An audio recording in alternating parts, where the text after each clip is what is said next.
આજે આપણે અમદાવાદ में ઇન્સ્પેક્ટર અને ઉપરી અધિકારીના તમામના ક્રાઇમ કોન્ફરન્સ લેવામાં આવી રહી છે. એમાં છેલ્લા 3 વર્ષના એટલે 2023, 24 અને 25 એના ક્રાઇમના શું પોઝિશન છે, પોલીસના જે મુખ્ય કામ હોય છે કે ક્રાઇમને કંટ્રોલ કરવાનું, શોધવાનું, ગુનાને શું પોઝિશન છે અને પછી કાયદો અને વ્યવસ્થા જાળવવાનું, એ બધાની ચર્ચા. અને આ સિવાય બીજા પણ જે મુદ્દાઓ છે, ડ્રગ્સના ઇસ્યુ છે, ટ્રાફિકના ઇસ્યુ છે, બીજા પણ મુદ્દાઓની પણ ચર્ચા કરવામાં આવી. મેં અહીંયા જુલાઈ 2023 જોઈન કર્યા, એટલે 23, 24 અને 25 એટલે 3 વર્ષના આપણે આંકડા જોતા હતા. ખાસ કરીને આપણે જે સીસીટીવીના જે પ્રોજેક્ટ હાથ લીધા છે એમાં 24,000થી વધારે સીસીટીવી લોક ભાગીદારીથી અહીંયા અમદાવાદમાં સિટીમાં લગવાવે છે. એનાની ફીડ પણ 3,000થી ઉપર પોલીસ સ્ટેશન લેવલે અને કંટ્રોલમાં આવે છે. એમાં ડિટેક્શનમાં શું ફેરફાર થયા છે, આ બધી ચર્ચા કરવામાં આવી. અને મને કહેતા બહુ ગર્વ થાય છે કે ક્રાઇમ ખૂબ જ કાબૂ હેઠળ છે. હું તમને આંકડાકીય અગર બતાવીએ, શરીર સંબંધી ગુનાઓ જેમાં ખૂનની કોશિશ અને મારામારી વગેરે તમામ આવે છે, એ 2023 2167 હતા, પછી 24 1925 અને 25 1705 રહી ગયા. એટલે જોઈએ તો 23થી 25 21.3% ઘટાડો થયો છે. એવી જ રીતે ધાડ, લૂંટ, ગરફોડ, ચોરીઓ તમામ જે મિલકત સંબંધી જે ગુનાઓ છે એ 2023 5,622 હતા, પછી 2024 4,278 રહ્યા, પછી 2025 3,807 રહ્યા. એટલે એમાં પણ 32.2% ઘટાડો છે મિલકત સંબંધી ગુનાઓમાં.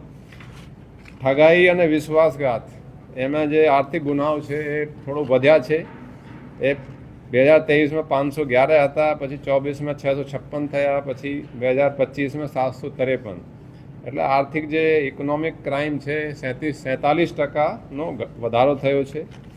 પછી બળાત્કાર અને છેડી, મહિલાઓને લગતા ગુનાઓ છે એમાં પણ 2023 626, પછી 24 490 અને 25 451. એમાં પણ 27.9% ઘટાડો છે.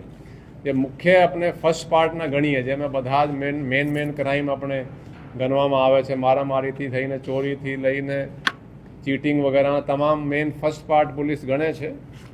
એ 2023 12,229 હતા, પછી 2024 10,074 થયા, પછી 2025 9,557 થયા.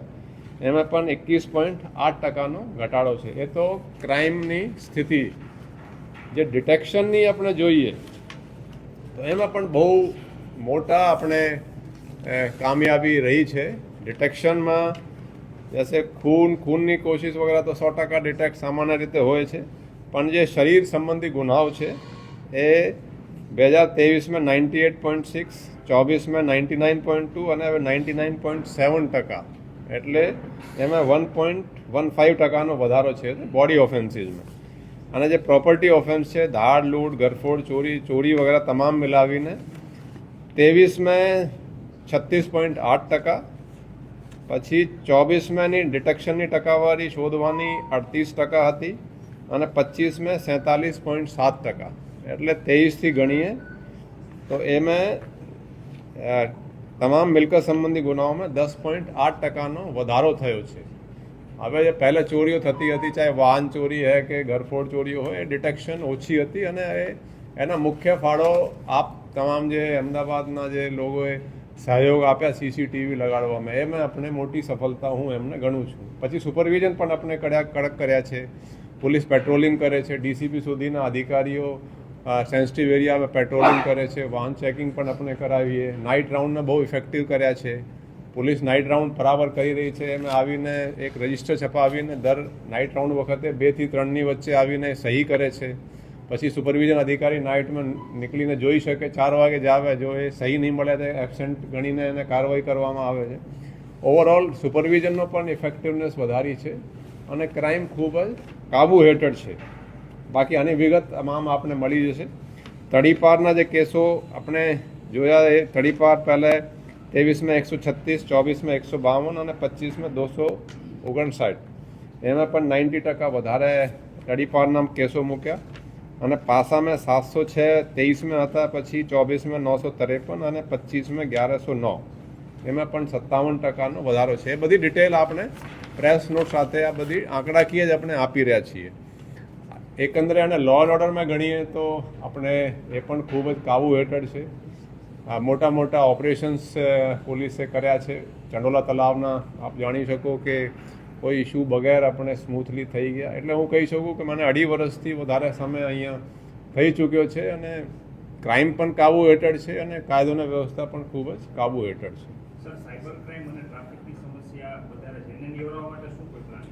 સાયબર ક્રાઇમની સંખ્યા પણ વધી છે, એ પણ આંકડામાં છે અને ટ્રાફિકના ઇસ્યુ પણ વધ્યા છે. ટ્રાફિકના ઇસ્યુ ખાસ કરીને અહીંયા સુભાષ બ્રિજ બંધ થયા પછી થોડા મ્યુનિસિપલ કોર્પોરેશનના કામો પણ થોડું ચાલે છે, એના પણ એક કારણ છે. પણ આપણે ટ્રાફિક બ્રિગેડની પણ રિક્રુટમેન્ટ પ્રોસેસ પૂરી થઈ છે. અમે 650 જેટલા ટ્રાફિકના જે બ્રિગેડના જવાનો છે એ આપણે જોઈન કરશે. એમાં લગભગ 450 ટ્રેનિંગ પૂરી કરીને જોઈન પણ કરી લીધી હશે અને બાકી જે નહીં આવ્યા એની પછી બીજી એ રીતે ટ્રેનિંગ ચાલી રહી છે. તો અમને પોલીસ પણ થોડી વધારે મૂકી છે. તો ટ્રાફિકના માટે આપણે એની હાજરી સુનિશ્ચિત કરવા માટે એની એપ પણ એક તૈયાર નવી કરાવેલી હતી. એટલે આમ પોલીસ તો બહુ મહેનત કરી રહી છે, પણ લોકો પણ એ પબ્લિક ટ્રાન્સપોર્ટ વધારે ઉપયોગ કરે. કેમ કે અત્યારે પહેલાં એક ઘરમાં એક જ ગાડી માંડ મોટરસાઇકલો રહેતી હતી, હવે 4 ગાડીઓ રાખે છે અને 2 હસબન્ડ વાઈફ અને બાળકો. એટલે ગાડીઓનું પ્રમાણ વધી ગયું છે, સંખ્યા વધી ગઈ છે.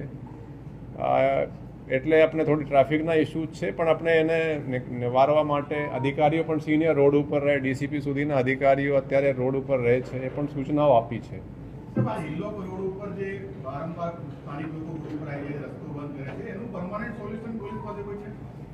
ને એ મેં જે ઇસ્યુ થયા છે એલોક હોટલની પાસેના કટમાં, એ કટથી આપણે પોલીસને જોયા છે કે થોડું ટ્રાફિકમાં એને ફાયદો જ છે. વચ્ચે ઘણા બધા કટો હતા. પહેલાં નિર્માને ત્યાં એસજી હાઈવે ઉપર પણ હતા, એમાં પણ એક્સિડન્ટ થતા હતા, મૃત્યુ પણ થતી હતી.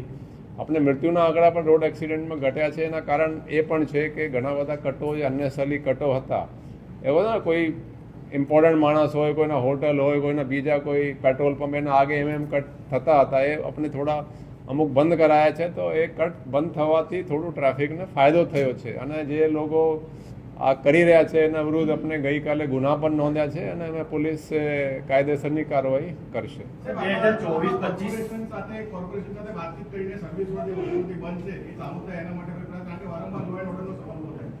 ને એ કોર્પોરેશન મેં કામ કરી રહી છે, એના ઘણા બધા કામોમાં એ પણ એક કામ એને પ્રાયોરિટી ઉપર લીધા છે. તો એની સાથે કોન્ટેક્ટ કરી આપણે કોર્ડિનેશનમાં રહીને કામગીરી ચાલે જ છે. આમાં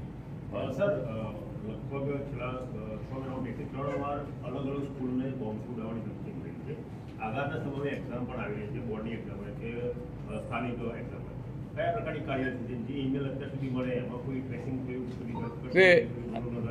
આ સાયબર ક્રાઇમ આપણા બધા માટે બહુ મોટો પડકાર તરીકે આવી રહ્યો છે.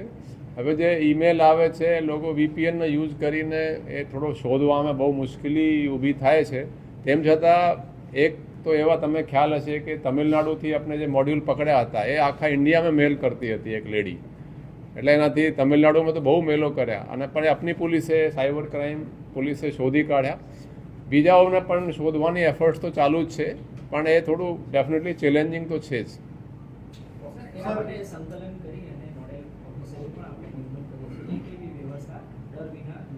નહીં, આ પરીક્ષા તો વ્યવસ્થિત રીતે થઈ જાય એના માટે ઓલરેડી એક એજ્યુકેશન ડિપાર્ટમેન્ટ તરફથી SOP પણ આવી ચૂકી છે અને અપેક્ષા છે કે વ્યવસ્થિત રીતે પરીક્ષા થઈ જશે. એના એ જે મેલ આવશે એને આપણે કંઈ અડચણ નહીં થાય એ રીતેની આપણે વ્યવસ્થા ગોઠવી છે. સર, શહેરમાં ટ્રાફિકની સમસ્યા લોકો પરેશાન છે. આગામી દિવસોમાં બોર્ડની પરીક્ષા આવી છે, વિદ્યાર્થીઓ પરેશાન ન થાય, સમયસર સ્કૂલ ઉપર અથવા તેમના એક્ઝામ સેન્ટર પર પહોંચી શકે તેના માટે શું વ્યવસ્થા છે? નહીં, દેખો ટ્રાફિકના અત્યારે લોકો વ્યવસ્થિત રીતે ટાઈમસર ઘરેથી નીકળે, ટાઈમસર પહોંચી જાય અને ટ્રાફિકના તો આપણે જેટલા એફર્ટ્સ કરી રહ્યા છીએ એનાથી આપણે ઓર વધારે પણ કરવા એફર્ટ્સ છે કે વધારેમાં વધારે પોલીસ રોડ ઉપર રહે, ટ્રાફિકના સંચાલન કરે. પણ લોકોને પણ થોડી ટ્રાફિકની એ જે ઇસ્યુ જોઈને સમયસર પહોંચી જાય એ રીતેની અપેક્ષા છે. મનીષા, મ્યુનિસિપલ કમિશનરે જે છે લાસ્ટ જે સંકલનની મીટિંગ કરી હતી એમાં એમ કીધેલું કે અગર પોલીસ તરફથી એન્ક્રોચમેન્ટ્સ કે એસ્ટેટ ડિપાર્ટમેન્ટને મદદ ના મળતી હોય પોલીસ તરફથી તો હું પોતે ઓન ફિલ્ડ આવી જાઉં. સો પોલીસ પર સંકલન ના આપવાને પ્રોટેક્શન ના આપવાના આક્ષેપ લાગી રહ્યા છે ઘડી ઘડી એના ઉપર देखो અડચણને હટાડવા માટે તો આપણે પ્રાયોરિટી રાખી છે. આપણે બહુ તમે જુઓ કોઈ પણ રિક્વેસ્ટ આવે કોઈ બંદોબસ્ત અમુક વખતે એવું હોય દાખલા તરીકે ક્રિકેટનો બંદોબસ્ત આવી ગયો કે અમુક બટ આ રેર હોય જ્યારે રિક્વેસ્ટ આવે આપણે તરત જ બંદોબસ્ત ફાળી આપવામાં આવે છે. આપણે તો એમાં એનાથી પોલીસને પણ ફાયદો છે, ટ્રાફિકને પણ ફાયદો છે. તો આપણે એવું કોઈ ઇસ્યુ નથી કે ક્યારેક એવું ઇસ્યુ થયા હોય. સર એક સવાલ એ છે કે તમે જે ડિટેક્ટ કરેલા ગુના વિશે માહિતી આપી 25માં એવા કેટલા ગુના છે જે ડિટેક્ટ નથી થયા શું કારણ છે? એની આપણે આંકડાકીય માહિતી જે ડિટેલ છે એને આપી દેવામાં આવશે. એ ડિટેલ છે.